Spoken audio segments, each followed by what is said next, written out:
கணவன் ஒருவன் தன் மனைவியின் மீது பெரிய அன்புடையவனாக இருந்து அவளுக்கு காதல் பணிவிடைகளை செய்யும் மன உரிமை உடையவனாக விளங்கினான் என்பதை குறுந்தொகையில் 87ஆம் பாட்டில் வரும் உள்ளூரை உவமை எடுத்து விளக்குகிறது. உள்ளூர் துணியில் துள்ளுநடை சேவல் தூண்முதிர் பேடைக்கு ஈகில் இளைய தேப்புதிர் கொண்ட நீங்களரை கல்வி நாரா வெண்பூ பொழுதும் ஞானர் ஊரல் என்று குறிப்பிடப்படுகிறான் தலைவன். அதாவது அவனுடைய நாட்டு சிட்டுக்குருவியும் மகப்பேறு காலத்தில் தன் பேடைக்கு உற்ற துணையாக இருக்கிறது என்று சொல்வதன் மூலம் தலைவன் தலைவியுடன் இரண்டர கலந்த பேரன்பு உடையவனாக இருக்கிறான் என்றும் கருத்து விளக்கப்படுகிறது. ஏற்கனவே சுட்டிக்காட்டியது போல மனித நேயத்தை குறிக்கோளாக கொண்டு குடும்ப தலைவனுக்கும் தலைவிக்கும் இந்த ஒற்றுமை நெறி வற்புறுத்தப்பட்டது.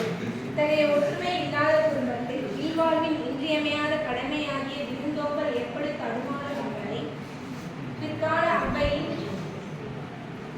பாட்டு ஒன்று கொஞ்சம் கடுமையாக உணர்த்துகிறது. இருந்த முகம் திருத்தி ஈரோடு பெண்வாடி விருந்து வந்தென்று விளம்ப வருந்தி மிக பாடினார் பாடி பழமுகத்தால் சாடினார் ஓடோடத்தான். இத்தகைய கொடிய காட்சிகள் நிகழ்ந்து குடும்ப வாழ்க்கையில் இருந்த வாழ்க்கையாக போய்விடக்கூடாது என்றும் மனிதநேய கருத்திலேதான் எல்லாவற்றையும் பிடிந்து தள்ளும் கருமையினால் கூட பிடித்து தள்ள முடியாத அளவுக்கு கணவன் மனைவியர் ஒன்றுபட்டு உலகினராக இருக்க வேண்டும் என்றும் மனநெறி எடுத்து எழுதப்பட்டுள்ளது. எல்லா பெரிய அரங்கிலும் ஒன்றுக்கு மேற்பட்ட பயன்களை விளைவிப்பது போல ஒன்றினால் வாழ்க்கையே வாழ்க்கை என்றும் இந்த மனநெறி குறிப்பு வகையால் ஒருவனுக்கு ஒருத்தி இன்னும் உயர் அறத்தை உணர்த்துவது கருதத்தக்கது.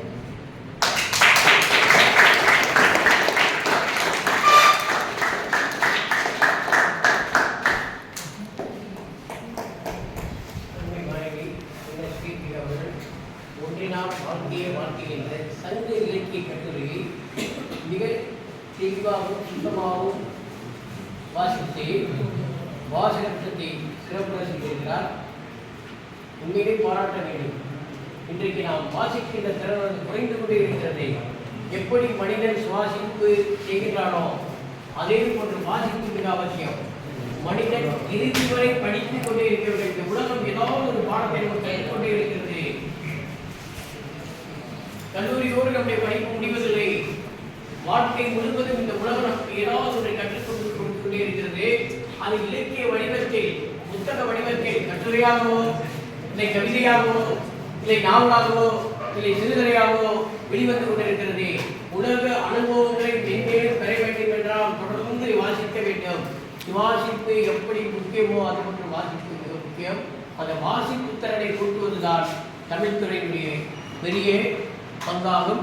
அந்த வகையில் இன்றைக்கு மிக சிறப்புற வாசித்து இந்த இலக்கிய வாசகத்தை சிறப்பாக நடத்தி கொண்டிருக்கின்ற வணிகர்களின் மாணவர்களை மீண்டும் ஒரு பாராட்டுகிறேன்.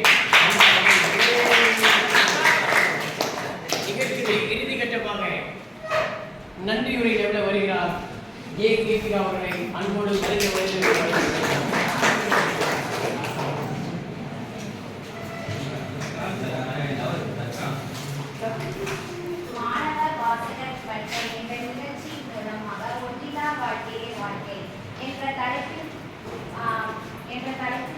வாசிப்புரை அளித்த என்.எஸ். அவர்களுக்கு நன்றி கூறுகிறேன். இந்நிகழ்ச்சியை ஏற்படுத்தி தந்த நம் கல்லூரி தலைவர் தமிழ்துறை தலைவர் ஐயாவுக்கு நன்றி கூறுகிறேன். இந்நிகழ்ச்சியில் வாய்ப்பு நன்றி விடைபெறுகிறேன். நன்றி.